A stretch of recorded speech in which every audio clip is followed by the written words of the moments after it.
Welcome back to Dronacharya IS YouTube channel. You're watching Daily Current Analysis covering 8th June 2022.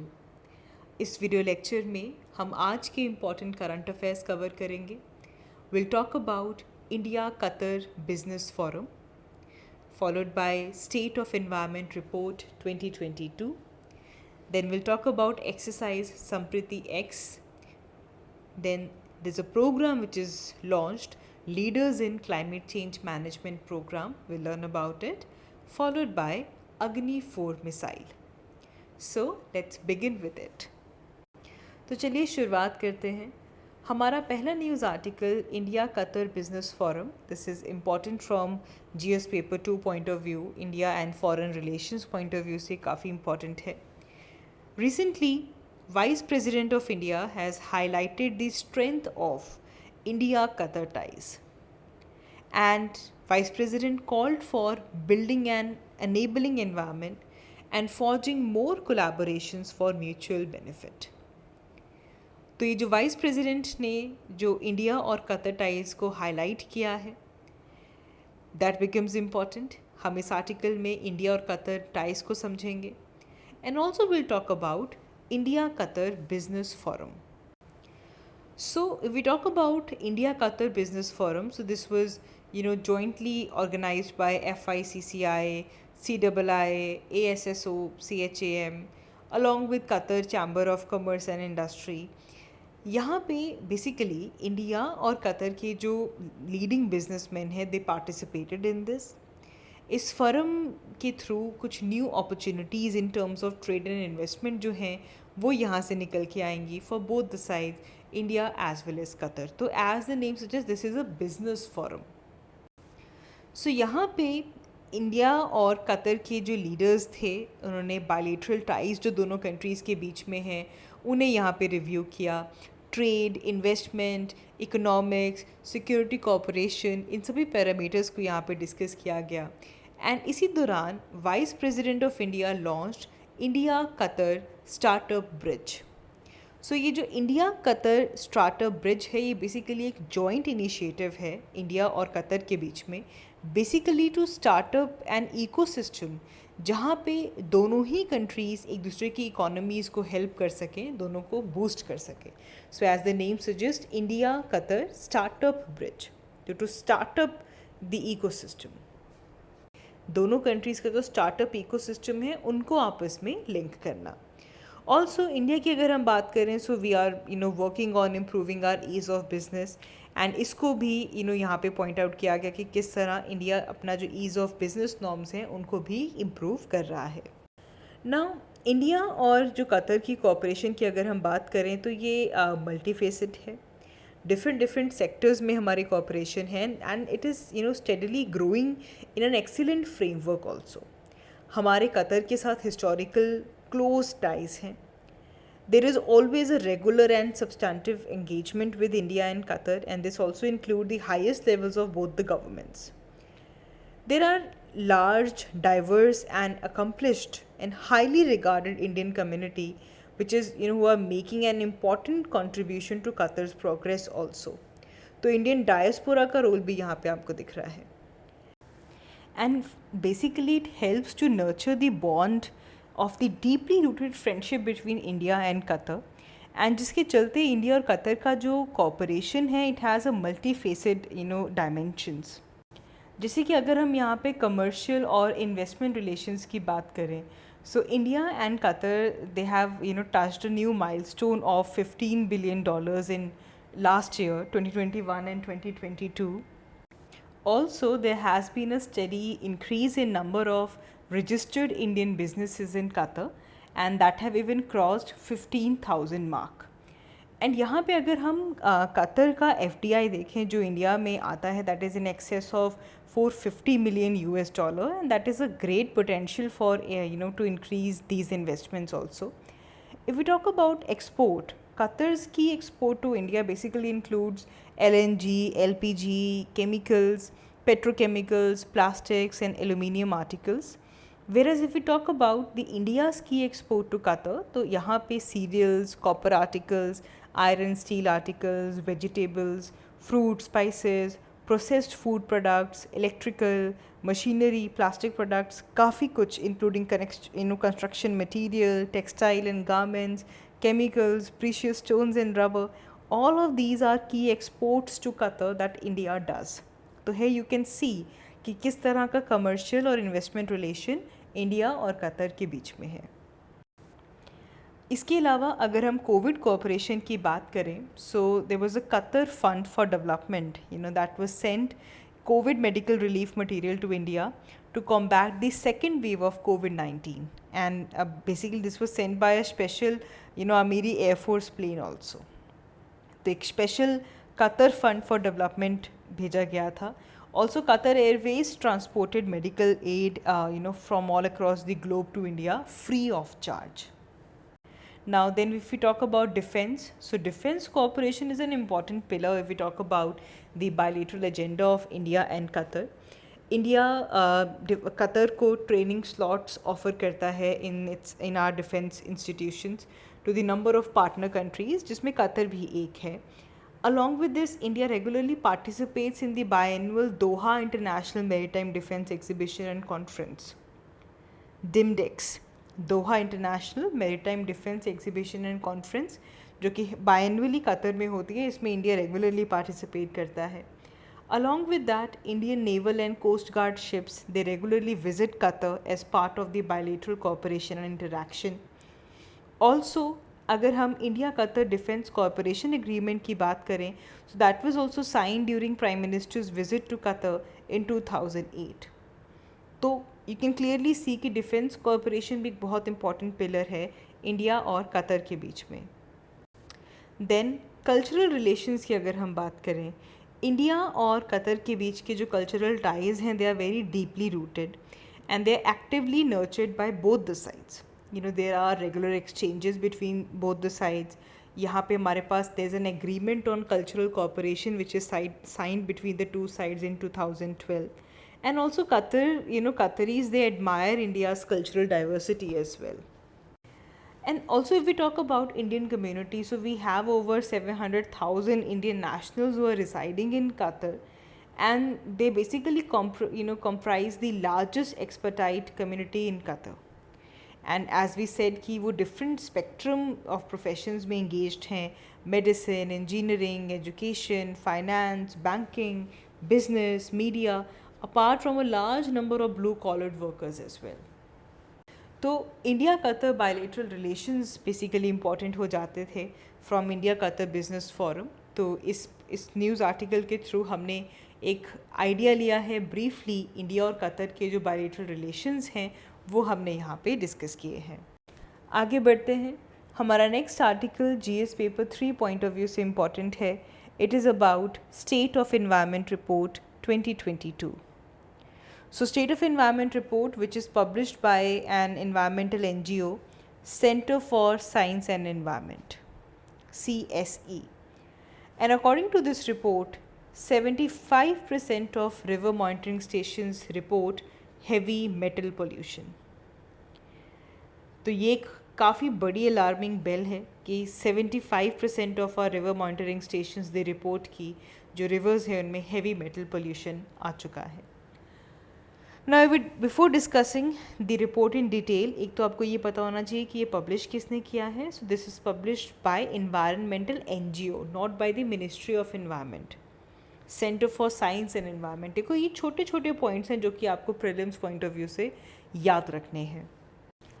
तो observations देखते हैं state of environment report की. River pollution की अगर हम बात करें, so according to this report 3 out of every 4 river monitoring station in India, they post alarming level of heavy toxic metal such as lead, iron, nickel, cadmium, arsenic, chromium, copper. हर 4 में से 3 जो हमारे monitoring stations हैं वहाँ पे ये heavy metals मिल रहे हैं. In about a fourth of monitoring stations, which are spread across 117 rivers and tributaries, high levels of 2 or more toxic metals were reported. Out of 33 monitoring stations in Ganga, 10 had high levels of contaminants. Ganga has high levels of lead, iron, nickel, cadmium, arsenic. India has 764 river quality monitoring stations across the 28 states, जिनका centre water commission जो water samples है वो test करता है from 688 stations, जहाँ से हमें heavy metal मिला है बिटवीन 2018 एंड दिसंबर 2020। तो सबसे बड़ी चीज़ रिवर पोल्यूशन और इसकी जो कंटामिनेशन है because of the heavy toxic metal, that is at the alarming levels right now. Also, out of 588 water quality stations which were monitored for pollution, total coliform and biological oxygen demand were high in 239 and 88 stations across 21 states. तो अगर total coliform और biochemical oxygen demand high हो जाए तो इसका मतलब क्या है कि पुअर वेस्ट वाटर ट्रीटमेंट हो रहा है from industries, agriculture and domestic house hold. And the most saddening thing is that India dumps 72% of its sewage waste without treatment. There are 10 states who do not treat their sewage at all as per CPCB, Central Pollution Control Board. Reverse के अलावा इस state of environment report में coast line erosion को भी highlight किया गया है. Over a third of India's coastline, that is spread across 6907 kilometer, saw some degree of erosion between 1990 and 2018. West Bengal यहाँ पे worst hit state है, with 60% of the coastline of West Bengal under erosion.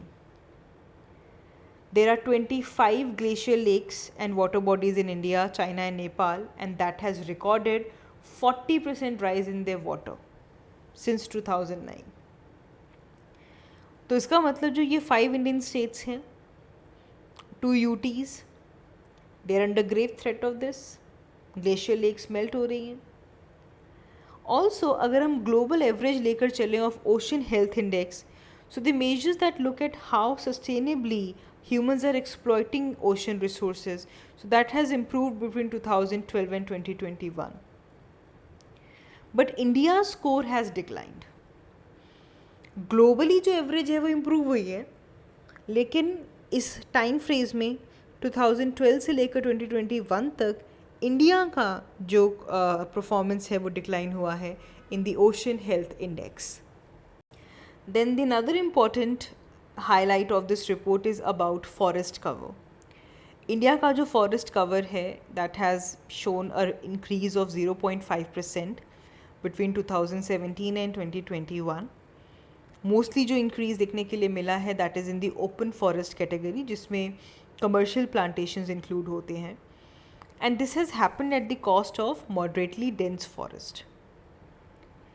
वो areas जो कि human habitations के closely हैं उसकी cost पे जो कमर्शियल प्लांटेशन है, जो अर्बन फॉरेस्ट कैटेगरी है, वो इम्प्रूव हुई है.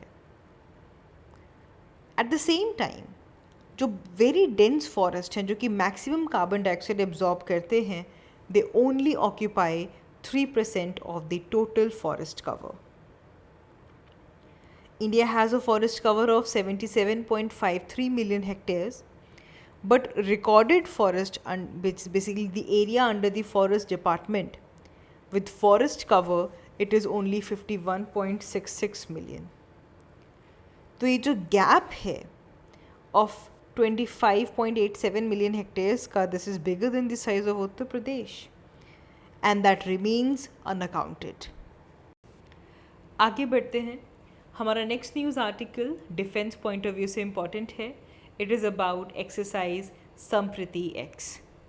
तो ये एक जॉइंट मिलिट्री एक्सरसाइज है जो कि इंडिया और बांग्लादेश में होती है, और ये रिसेंटली कमेंस की गई है at the Jessore military station in Bangladesh.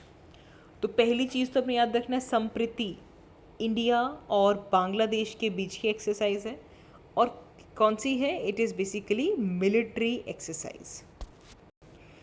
So Sampriti it is an important bilateral defence cooperation. ये ऑल्टरनेटिवली इंडिया और बांग्लादेश इसे कंडक्ट करवाता है. इसका एम यही है कि दोनों ही आर्मीज़ के बीच की जो इंटर ऑपरेटेबिलिटी है, जो कोऑपरेशन है, वो स्ट्रेंथन अप हो सके और जो एस्पेक्ट्स हैं हमारी इंटरऑपरेटेबिलिटी के, कॉपरेशन के, वो एस्पेक्ट्स भी वाइडन अप हो पाएँ। ना यहाँ पे रिप्रेजेंटेशन की अगर हम बात करें तो जो इंडियन कंटिजेंट है company strength that is represented by a battalion of Dogra, इसकी जो सिग्निफिकेंस अगर हम देखें तो now this is a joint military exercise Sampriti x. दोनों ही नेशंस अपनी अपनी एक्सपर्टाइज यहाँ पे शेयर करते हैं इन मल्टीपल सिमुलेटेड सिनेरियोज, जैसे कि काउंटर टेररिज्म में किस तरह एक्ट करना है, when it comes to humanitarian assistance तो जो इंटरऑपरेटेबिलिटी है उसके ऊपर काम किया जाता है, disaster relief, United Nations peace keeping forces as per the United Nations mandate. तो ये सारी चीज़ें यहाँ पे जो है, जो एक्सपर्टाइज़ है वो शेयर की जाती है। आगे बढ़ते हैं। हमारा next news article environment point of view से इम्पॉर्टेंट है। It is about leaders in climate change management programme. Leaders in Climate Change Management Program. So recently, Union Housing and Urban Affairs Minister, they have launched this Leaders in Climate Change Management Program. तो एक तो चीज़ आपने क्या याद रखनी कि आपसे गलती ना हो जाए कि क्योंकि अब ये जो प्रोग्राम है it is about climate change, तो पहला गेस जाता है कि ऑफ कोर्स इसको तो ministry of environment and forest और क्लाइमेट चेंज ने ही इसे लॉन्च किया होगा, but the answer is no. This programme is launched by union housing and urban affairs. पहली चीज़ तो आपने ये याद रखनी है when it comes to leaders in climate change management programme कि this has been launched by union housing and urban affairs minister. So इसके बारे में कुछ और चीज़ें जानते हैं। So we have National Institute of Urban Affairs NIUA and World Resource Institute WRI। इन्होंने जॉइंटली इंडिया के अंदर leaders in climate change management programme launch किया है। This is basically a practice based learning programme. National Institute of Urban Affairs along with World Resource Institute, ये question है सीधा, prelims point of view से important fact है, इन दोनों ने जॉइंटली इंडिया के अंदर ये practice based learning programme launch किया है। National Institute of Urban Affairs and इसलिए ministry of urban plus World Resource Institute. ये जो प्रोग्राम है this has bin designed and implemented in the partnership with United Nations Environment Programme UNEP and Indian School of Business. इन दोनों के साथ इसको मिलकर डिज़ाइन और इसे इम्प्लीमेंट किया गया है, United Nations Environment Programme and Indian School of Business. What is the aim of this programme? इस प्रोग्राम की अगर हम एम की बात करें, that is to build capacity among urban professionals to lead climate action across the sectors and geographies in the country. जो urban professionals हैं उनकी कैपेसिटी बिल्डिंग करना कि वो क्लाइमेट चेंज को लेकर क्लाइमेट एक्शन को लीड करें in different sectors and geographies of a country.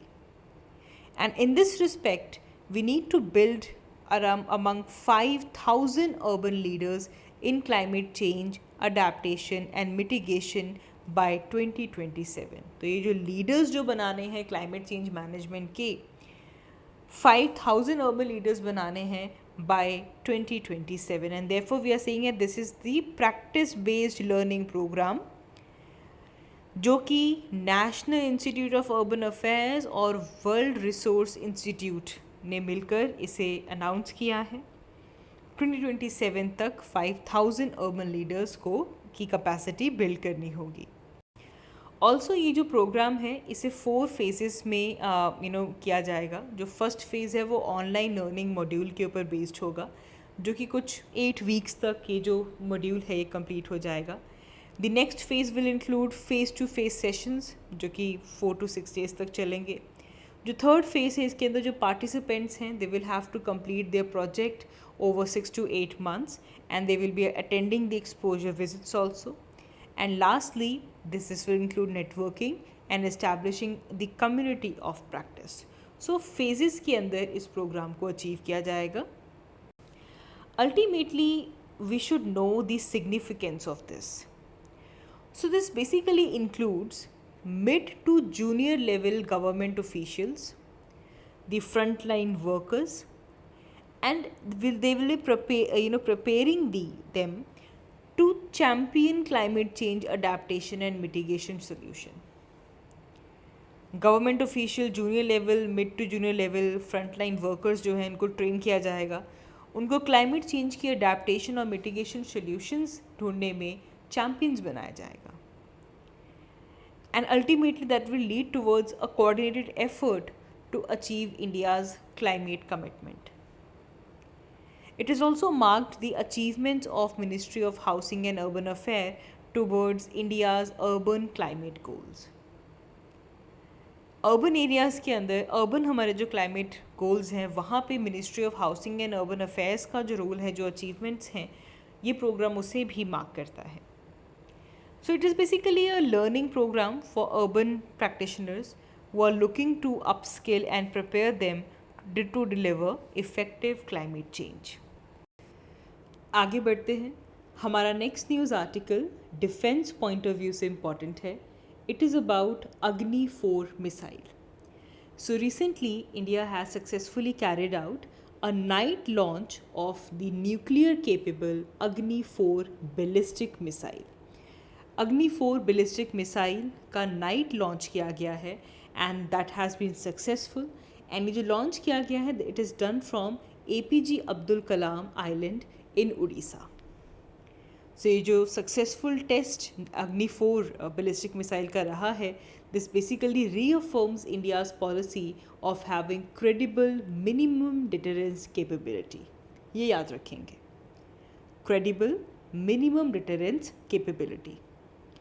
ये जो सक्सेसफुल टेस्ट है, this was carried out under the aegis of strategic force command.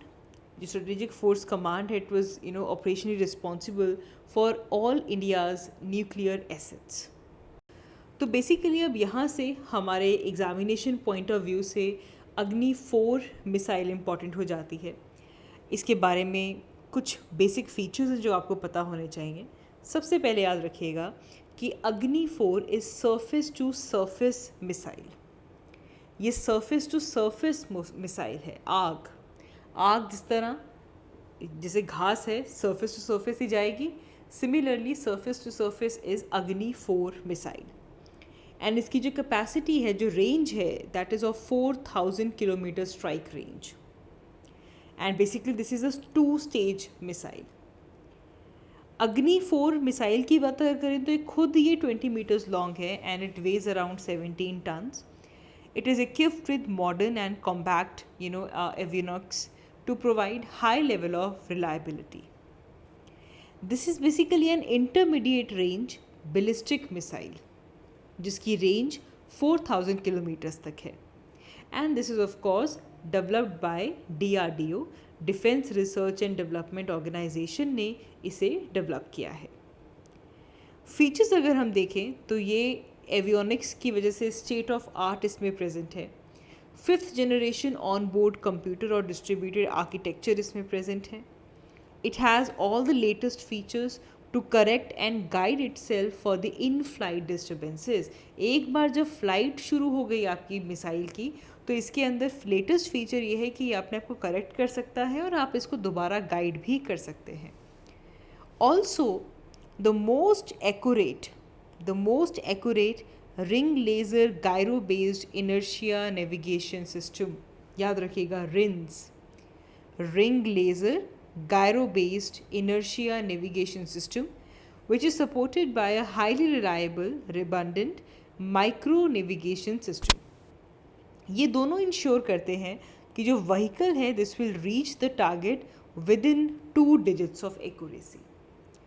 तो इसकी एक्यूरेसी कौन डिटरमाइन करता है? It is determined by 2 important component.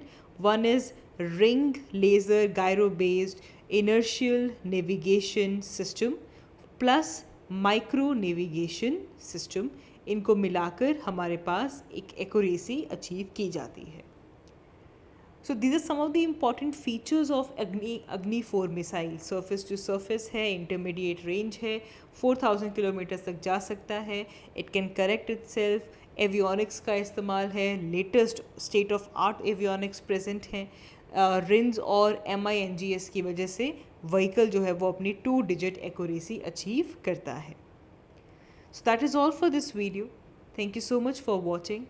I will see you all in my next one. Thank you.